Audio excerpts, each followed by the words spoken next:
continuing chapter 13. This is part 2 of Various Unexpected Things Occur. We are starting at the top of page 183.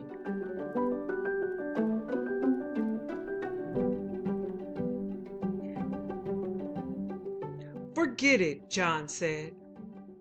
Abigail leaned toward her brother and said, I have an idea. Give it to me. John handed the gun to his sister. She examined it carefully and found a little tab that flips open and allows you to put new bullets into the round. Turning part of the gun, which, when you shoot the gun, automatically revolves a bit and gets the next bullet into position to be fired. That is why this kind of gun is called a revolver.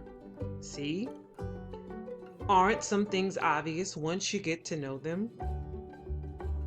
Abigail shook out the bullets one by one as Dean said, Hey, that's private property.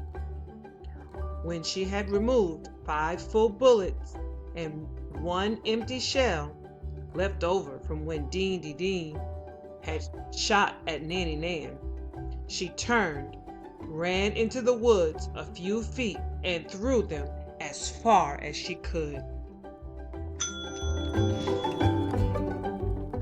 Dean watched this with what we may agree was understandably dismay. He snarled, That is outrageous! You go find those bullets and bring them back at once, young lady. Which, of course, Abigail did not do. Instead, she came back to Dean and held out the gun, handle first.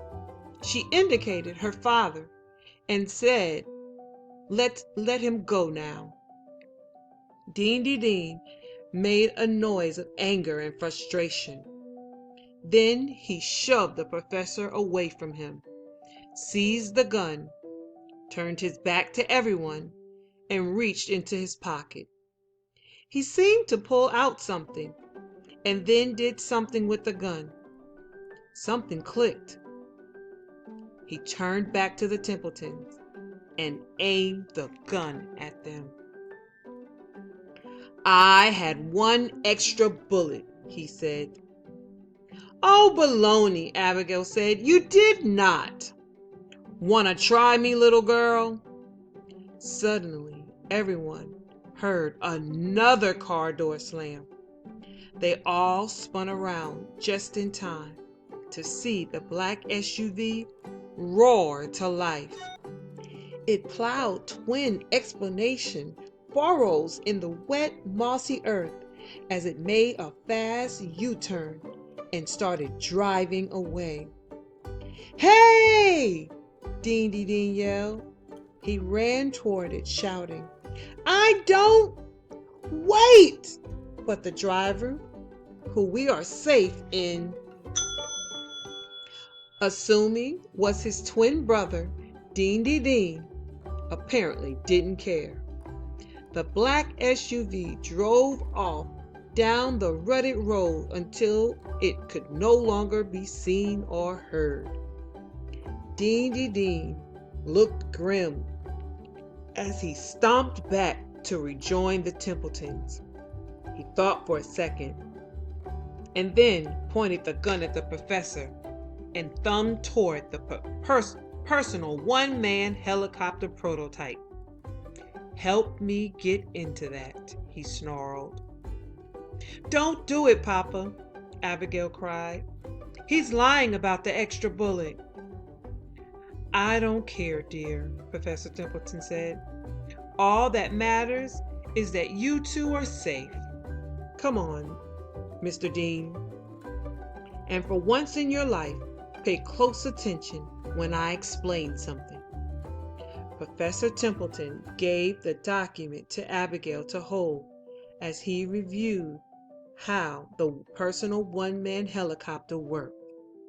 John helped him lift up and steady its knapsack as Dean, still pointing the gun at Abigail, got into it.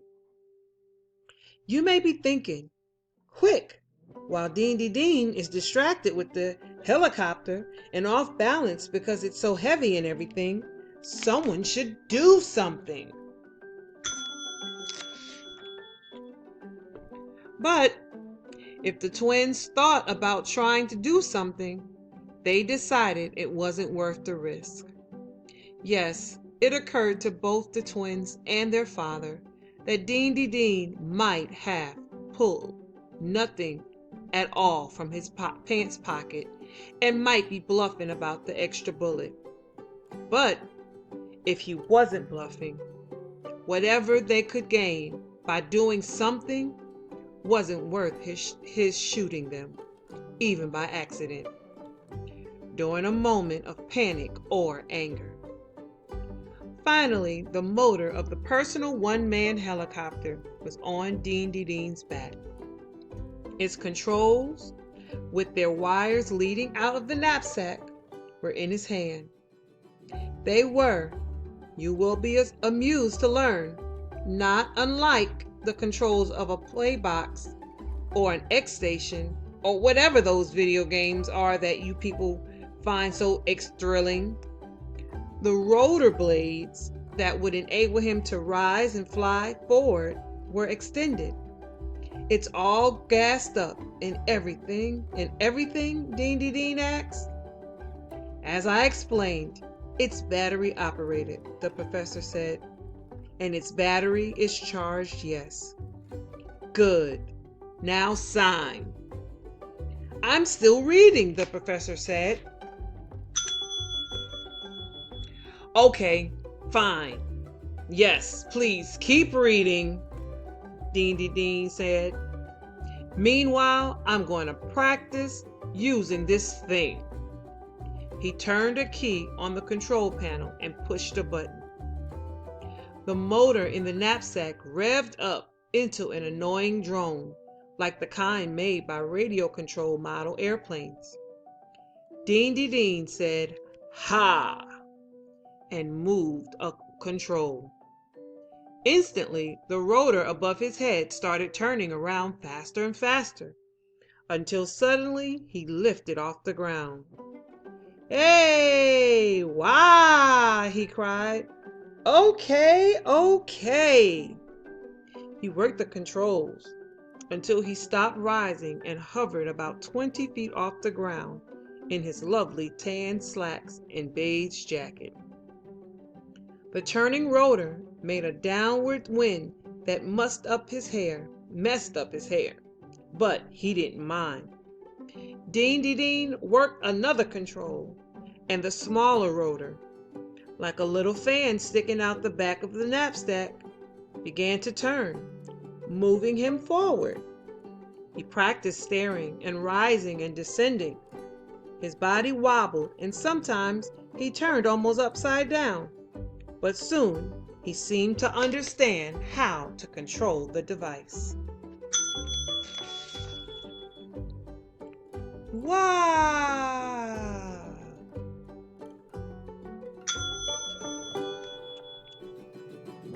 While Dean is practicing with the POMH, I invite you to sneak a glance at Abigail. She had been absently staring at Casey, not really looking at her, but sort of taking a break from all the scary, demanding things that were going on all day. And then, all at once, she came out of her rev and focused sharply on the ridiculous dog, who was lying there, breathing normally, as though this were just another pleasant family outing. As is so often the case, Abigail had just an idea. Meanwhile, Dean came in for a landing. He staggered a bit, but managed to stay on his feet. "This is easy," he said, laughing. Then he pulled the gun from his jacket pocket and pointed it at the professor. "Enough reading, old man," he said. "Sign now." The professor sighed, and with the pen Dean had given him, signed the last page of the document. He handed the pen and the pages to Dean and said, "There. Now go away and don't bother us ever again." "Finally! Excellent! And now, if you'll excuse me, and even if you won't, I am out of here." Abigail said, "Wait!" She got a look of smarty pants cleverness on her face and said to Dean, "You can fly away all you want. It won't do you any good. John has gone for the police." John Templeton, who in fact was 2 feet away, holding Casey's leash, started to say something, but stopped himself. Something he knew was up. "What are you talking about?" Dean said. "John, my brother. He got away while you were up in the air, and he's gone for the police." "Are you crazy?" Dean said. "He's standing right there." "Oh, really? Where?" Dean extended an elegant jacket arm toward John and pointed his finger. "Right there." This proved to be a bad idea. As soon as Dean pointed at John, Casey leaped her feet and bared her sharp white fox terrier teeth and strained against the leash to get to the person pointing at the Templeton twins. Dean froze in fear and cried, "Don't let her off her leash." "Okay," John answered, "I won't." Because he didn't have to, you see. A leash works only if there's someone at the other end of it. All John had to do was let go of the leash, which he did. Casey ran at Dean and snapped at his leg. He pointed the gun at her, and then he pulled the trigger. Questions for review. Number 1, do you have a pen? Number 2, what do you mean, no? Number 3, fill in the blank. The narrator is doing an excellent job, and I'm very grateful to him. Hint, this is a trick question. In fact, it's so tricky, it's not a question at all. This statement needs no filling in. There's no blank to fill in, but it expresses a lovely sentiment in which I'm sure you'll agree. That is the end of chapter 13.